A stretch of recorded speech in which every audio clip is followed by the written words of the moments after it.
नमो नारायण। जय श्री कृष्णा। आप सभी भक्तों से निवेदन है कि इस चैनल को सब्सक्राइब करें, लाइक करें और शेयर करें। जय श्री कृष्णा। सूर्य भगवान की जय हो। बहुत प्राचीन समय की बात है। आर्यवत की धरती पर एक सुंदर नगर था जिसका नाम था धर्मपुरी। यह नगर अपनी धार्मिक परंपराओं, पवित्र नदी और सदाचारी लोगों के लिए प्रसिद्ध था। वहाँ के लोग सूर्योदय से पहले उठते थे, स्नान करते थे और भगवान सूर्य को अर्घ्य देकर अपना दिन प्रारंभ किया करते थे। इसी नगर में एक वृद्ध ब्राह्मण रहते थे जिसका नाम था देवव्रत शर्मा। वे अत्यंत धर्मात्मा, दयालु और सत्यवादी व्यक्ति थे। उनके पास धन नहीं था, लेकिन उनका हृदय भक्ति से भरा हुआ था। देवदत्त शर्मा की पत्नी का नाम सावित्री था और वह पतिव्रता थी। हर वर्ष चौथ मास आने पर वे विशेष व्रत किया करती थी। उसे पौष मास के महत्व का पूर्ण ज्ञान था। उसके घर में हर साल पौष मास की एक विशेष परंपरा थी। हर दिन सूर्योदय से पहले उठना, गंगा जल से स्नान करना, घर की सफाई करना और सूर्य देव की पूजा करना। एक वर्ष नगर में भारी सूखा पड़ गया। वर्षा बिल्कुल भी नहीं हुई। खेत सूख गए, नदी का जल स्तर भी घट गया और पशु पक्षी भी प्यास से व्याकुल हो गए। लोग चिंतित थे, अब वह क्या करें, हमारा जीवन कैसे बचेगा। राजा भी चिंतित हो गए। उसके बड़े बड़े विद्वानों से और पंडितों को बुलाया, लेकिन कोई भी समाधान नहीं बता पाया। इसी समय एक दिन देवदत्त शर्मा राजा के दरबार में पहुंचे। उन्होंने हाथ जोड़कर कहा कि महाराज, यह सब प्रकृति का प्रकोप नहीं बल्कि धर्म से विमुख होने का फल है। हमने सूर्य देव का अपमान किया है, व्रत नियमों का त्याग कर दिया है। राजा ने विनम्रता से पूछा, तो आप क्या उपाय करना चाहिए ब्राह्मण दे। देवदत्त शर्मा ने कहा कि पौष मास के व्रत और कथा की विधि पूर्वक आयोजन किया जाना चाहिए। पूरी नगर में सूर्य देव की सामूहिक पूजा होनी चाहिए।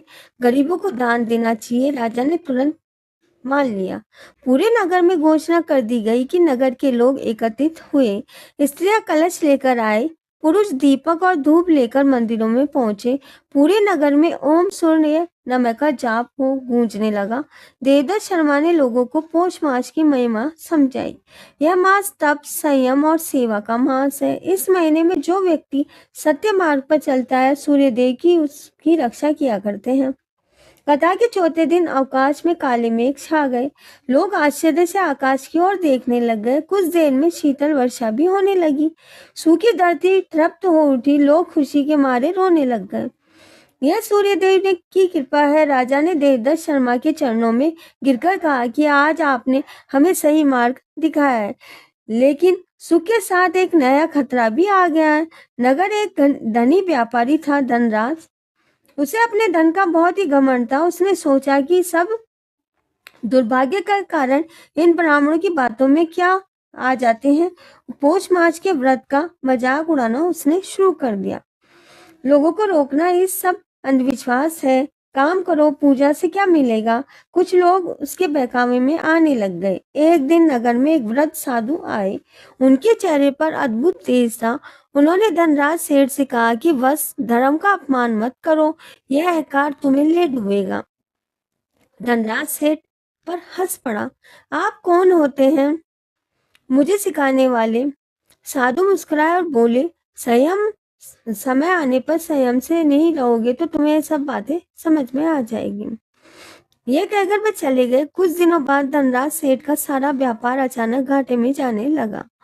उसके गोदामों में आग लग गई। जहाज में रखा माल भी समुद्र में डूब गया। वह परेशान हो उठा। रात में उसे सपना आया। वही साधु सूर्यदेव के रूप में प्रकट हो रहे हैं। सपने में आवाजें आई कि जो धर्म का अपमान करता है उसका वैभव हमेशा नष्ट हो जाता है। धनराज सेठ डर गया। सुबह उठकर वह सीधा मंदिर गया। मंदिर में उसने देवदत्त शर्मा को खोजा।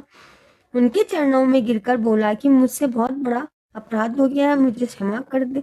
देवदत्त शर्मा ने कहा, जब तुम अपने कर्म सुधारोगे तब तुम्हें हमेशा क्षमा मिल जाएगी।